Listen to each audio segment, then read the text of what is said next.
Pemirsa, Anda kembali di Sindu Malam. Penertiban lapak barang rongsokan di Padang, Sumatera Barat berujung ricuh.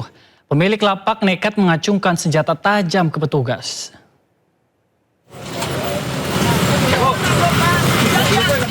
Aksi penertiban penyalahgunaan fasilitas umum digelar Satpol PP Kota Padang di kawasan Jalan Kampung Kalawi berujung ricuh. Suasana memanas saat petugas menertibkan usaha barang rongsokan yang memanfaatkan trotoar dan badan jalan sebagai lokasi penumpukan barang.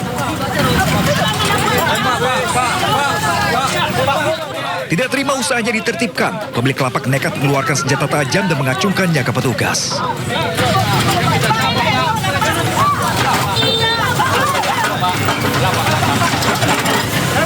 Kericuhan berlanjut saat petugas berusaha mengamankan sebuah timbangan sebagai barang bukti dugaan pelanggaran.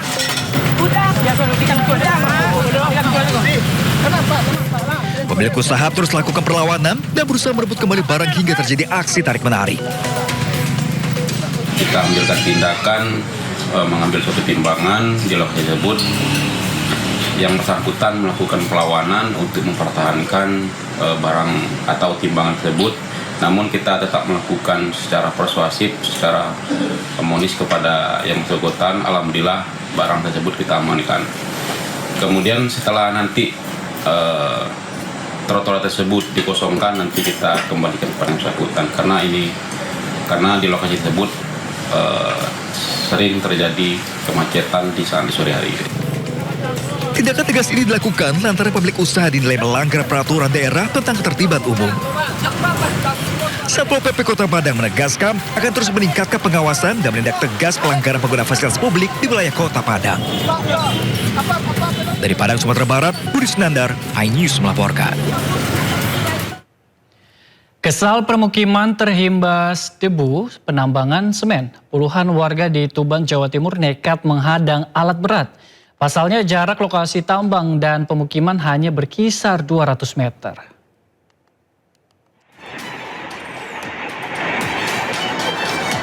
Tak tahan dengan polusi debu, puluhan emak-emak di Dusun Ngetuk, Desa Karanglo, Kecamatan Kerek, Kabupaten Tuban, Jawa Timur, nekat menghentikan aktivitas tambang milik Semen Indonesia Pabrik Tuban. Aksi nekat emak-emak ini dilakukan dengan menghalau setiap alat berat yang hendak beroperasi. Bahkan sejumlah emak-emak menaiki kendaraan petugas keamanan untuk melampiaskan kemarahan. Amarah warga dipicu kondisi debu pekat hasil penambangan bahan semen yang masuk ke permukiman. Jarak tambang yang hanya 200 meter dari perumahan membuat debu tertiup angin kencang dan menyebabkan warga alami sesak nafas.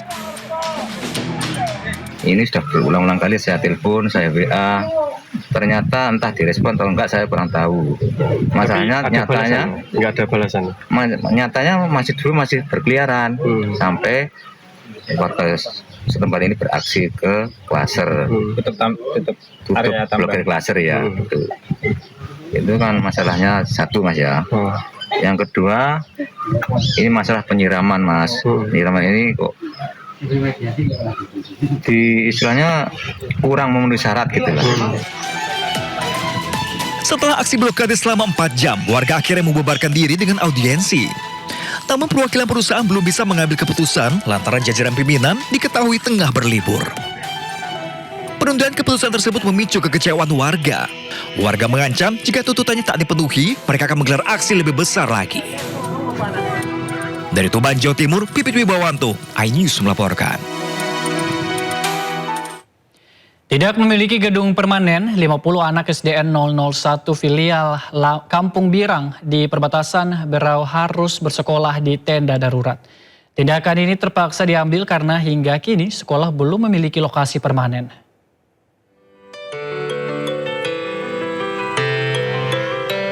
Hampir sepekan, 50 siswa SDN 001 filial Kampung Birang belajar di bawah tenda darurat. Meski hanya berukuran 4 kali 10 meter, bangunan berbahan terpal dan tiang bambu ini digunakan untuk 6 kelas yang dibagi dalam 3 skat. Bukan hanya bangunan yang terbuat dari terpal, meja belajar dan buku pelajaran juga sangat terbatas dan seadanya. Bahkan sejumlah anak bersekolah tanpa alas kaki. Kepala SDN 001 Birang mengaku bangunan non-permanen ini berdiri atas swadaya warga perbatasan. Alhamdulillah waktu pembangunan ini selama 2 jam kemarin, habis pembangunan anak langsung belajar kembali. Sementara itu, Kepala Dinas Pendidikan Berau menyebut proses pembangunan gedung permanen di wilayah perbatasan ini belum bisa terwujud karena terkendala izin. Bahwa mereka akan membangun sementara karena kami di lahan ini secara regulasi belum bisa membangun, tetapi kami akan tetap berusaha di tingkat lebih tinggi untuk menyampaikan ini pembangunan gedung sekolah SDN 01 Birang Filial. Meski serba keterbatasan, namun para siswa tetap antusias. Mereka berharap pemerintah segera mendirikan sekolah permanen untuk menuntut ilmu. Dari Berau, Kalimantan Timur, Zuhri, iNews melaporkan. Kita ke informasi lainnya pemirsa, bersih-bersih tata kelola makan bergizi gratis, Kepala Badan Gizi Nasional Sudaryono memecat 200 lebih pegawai non-ASN termasuk tenaga ahli.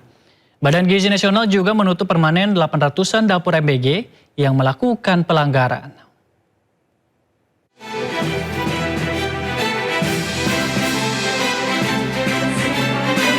Belum sepekan dilantik, Kepala Badan Gizi Nasional Sudaryono mengumumkan tata kelola baru makan bergizi gratis. Sudaryono mulai bersih-bersih, diawali dengan memecat 261 pegawai non-ASN, termasuk di dalamnya 47 tenaga ahli. Ratusan pegawai diberhentikan karena pelanggaran, salah satunya karena tidak disiplin. BGN juga menemukan adanya 9 pelanggaran berat yang dilakukan oleh ASN dan P3K. Saat ini tengah proses pemecatan, serta 39 pelanggaran ringan yang tengah disanksi. Tidak hanya itu, 833 dapur MBG di berbagai wilayah Indonesia ditutup permanen dan tidak akan dibayar karena melakukan pelanggaran.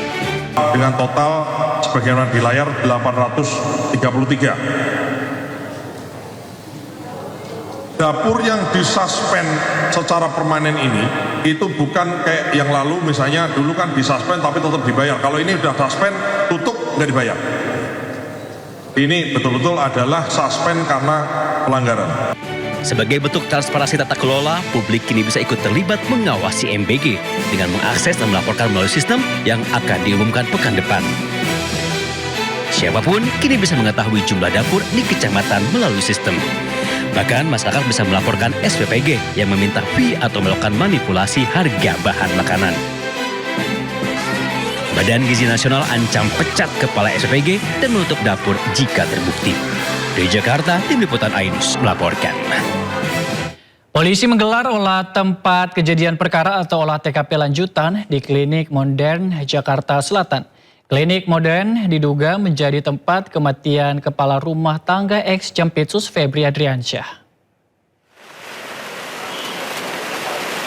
Olah TKP lanjutan terkait kematian kepala rumah tangga ex Jampitsus Febri Adriansyah digelar di Modern Estetik Klinik Kebayoran Baru, Jakarta Selatan. Setelah 1 jam, tim gabungan dari Polda Metro Jaya dan Polres Metro Jakarta Selatan membawa barang bukti berupa karpet dan 1 plastik. Dari hasil proses penyidikan, barang bukti diambil akan dibawa ke Mabes Polri untuk dilakukan pengecekan oleh tim Puslap 4. Bangunan klinik nampak tak terawat, beberapa plafon atap klinik terlihat sudah terlepas, halaman klinik dipenuhi semak liar dan sejumlah barang bekas. Klinik tersebut diduga tidak beroperasi sejak pandemi COVID-19 atau sekitar 5 tahun lalu.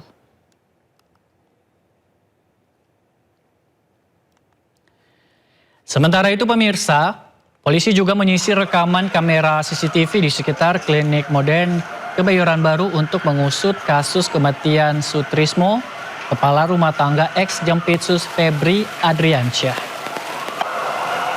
Garis polisi dipasang gerbang dan pintu masuk Klinik Modern. Langkah ini dilakukan guna mengusut tuntas misteri kematian Sutrismo. Garis polisi juga tampak mengikat pintu masuk utama klinik. Polisi juga meminta keterangan sejumlah saksi di sekitar lokasi saat korban ditemukan untuk menyusun kronologi secara utuh.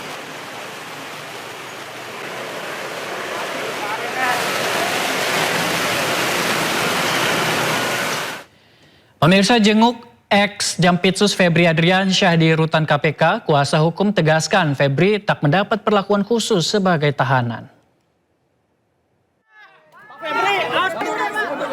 Hari keempat, ex-Jampitsus Febri Adriansyah di rutan KPK mendapat kunjungan dari tim kuasa hukum Febri Adriansyah. Kuasa hukum tegaskan kliennya dalam kondisi baik dan tak mendapat perlakuan istimewa di dalam rutan KPK. Melalui kuasa hukum, ex-Jampitsus Febri Adriansyah juga meminta isu di publik jelas, termasuk soal kepemilikan dan sumber barang bukti sitaan yang jumlahnya fantastis. Menurut Febri, masih banyak wilayah abu-abu atau samar secara hukum yang harus bisa dibuktikan penyidik. Jadi, poin utamanya adalah ada begitu banyak wilayah yang abu-abu, wilayah yang samar secara hukum saat ini yang belum clear. Tentu ini dari pandangan kami ya. Nah, wilayah yang samar-samar dan wilayah yang abu-abu inilah yang seharusnya bisa diklirkan dengan bukti-bukti yang ada. Itu kewenangan dari penyidik di Kejaksaan Agung. Kami menghormati kewenangan tim penyidik Kejaksaan Agung tersebut. Dua tersangka korupsi dan tindak pidana pencucian uang Febri Adriansyah dan Don Rito sudah ditahan. Hingga kini satu teka-teki belum. Siapa pemilik 74 kg emas dan 543 miliar rupiah? Walaupun dua tersangka korupsi dan tindak pidana pencucian uang Febri Adriansyah dan Don Rito sudah ditahan, namun ada satu teka-teki yang belum terpecahkan. Siapa pemilik 74 kg emas dan 543 miliar rupiah hasil penggeledahan Kortas Tipikor? Febri sempat mengaku jika rumah di Sentul adalah miliknya, namun tidak dengan barang-barang yang ada di dalamnya. Tentang rumah Sentul, ya, itu memang rumah pribadi Jampitsus, dan mengenai uang tadi kan sudah saya jelaskan yang ditemukan bahwa itu ada pemilik, ya, bahwa itu ada kegiatan. Tiba-tiba saja melalui pengacaranya, Don Rito mengaku jika emas dan uang yang disita polisi di rumah Febri adalah miliknya. Yang pasti itu tidak berkaitan dengan Pak Febri. Kedua, yang pasti itu ada pihak yang secara legal menyerahkan. Sepekan kemudian, 24 Juli, Febri Adriansyah menyusul Don Rito. Penyidik Kejagung menetapkannya sebagai tersangka tindak pidana pencucian uang. Sebelum digelandang ke rutan KPK, Febri sempat melontarkan teka-teki tentang emas dan uang yang disita polisi di rumahnya.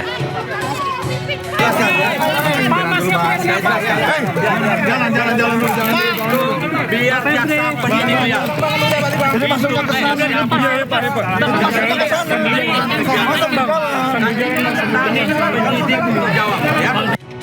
Teka-teki yang dilempar Febri harus dibuktikan oleh penyidik. Ahli hukum pidana menyebut jika uang dan emas di rumah Febri hasil titipan, kemungkinan besar penitipnya adalah pengusaha atau atasan Febri sendiri. Nah, itu kan menjadi pertanyaan, ya, menjadi siapa itu? Ya, penyidik bisa membuktikan bahwa itu adalah miliknya, dan kalaupun kemudian dia berargumen bahwa itu dia dititipin, nah pertanyaannya adalah siapa yang berani nitip ke dia? Kan kemungkinannya ada dua. Yang berhubungan secara struktural birokrasi gitu ya kan, artinya atasannya atau temennya satu-satu eselon, sama-sama eselon 1 gitu ya kan, bisa seperti itu kan, atau orang lain yang punya hubungan bisnis dengan dia. Kini si pelempar teka-teki sudah dipenjara dengan tudingan tindak pidana pencucian uang atau TPPU. Sementara tim Sembar Kejagung tidak menjelaskan lebih detail kasus TPPU yang dilakukan mantan jaksanya itu. Tim Liputan iNews melaporkan. Buntut kenekatan warga Palestina berebut senjata, pasukan teroris Israel menggelar operasi penangkapan massa. Informasi selengkapnya usai jeda, tetaplah di Sindo Malam.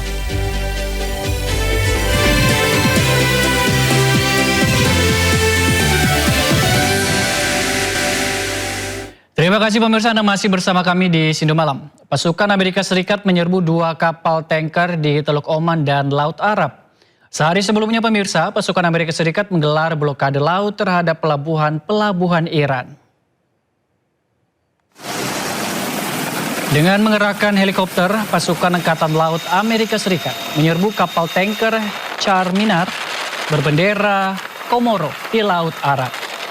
Sementara itu di Teluk Oman, Angkatan Laut Amerika Serikat menembak ruang mesin kapal tanker Lavin berbendera Mozambik. Menurut Senkom, kapal tanker Lavin mengalami kerusakan di Teluk Oman. Kapal ini berulang kali mencoba menerobos blokade pasukan Amerika Serikat untuk menuju Iran. Ya, sebelumnya pemirsa, Pusat Komando Amerika Serikat Senkom memberlakukan blokade penuh perairan Iran. 12 kapal komersial mencoba menerobos blokade Amerika Serikat, diminta untuk putar balik. Pusat Komando Amerika hingga kini tetap waspada penuh dalam mode siaga tempur.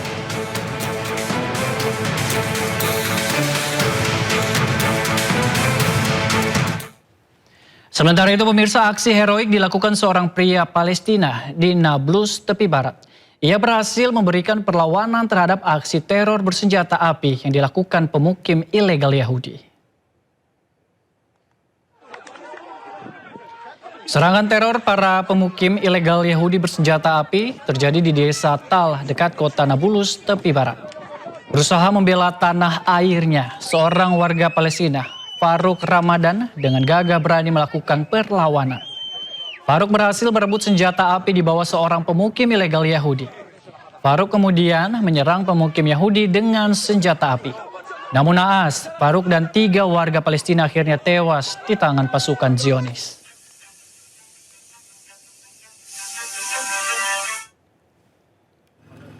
Buntut perebutan senjata oleh warga Palestina, pasukan teroris Israel menggelar operasi penangkapan massa di desa Tal Nablus, tepi barat. Operasi teror ini dilancarkan 1 hari setelah aksi heroik seorang warga Palestina, Faruk Ramadan, yang berhasil merebut senjata api dan menembak mati pemukim ilegal Yahudi. Militer Zionis mengklaim menangkap 11 warga Palestina dan menginterogasi sekitar 80 warga.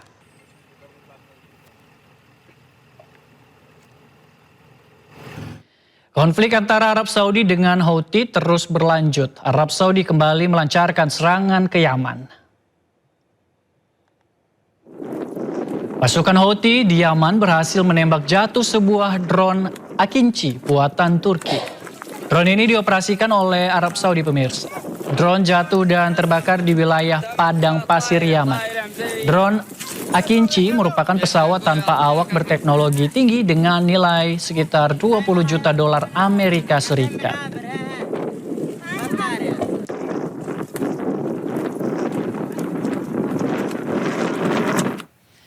Pemirsa, informasi pilihan hari ini akan tersaji di segmen Sindo News 5 bersama Yudi Handoyo sekaligus menjadi penutup Sindo Malam hari ini. Anda bisa mendapatkan informasi terkini dan terbaru di kanal YouTube Sindo News dan atau melalui portal yang menghadirkan berita daerah, berita nasional dan berita internasional di sindonews.com. Mari berbagi untuk masyarakat yang terdampak bencana di tanah air melalui MNC Peduli dengan berdonasi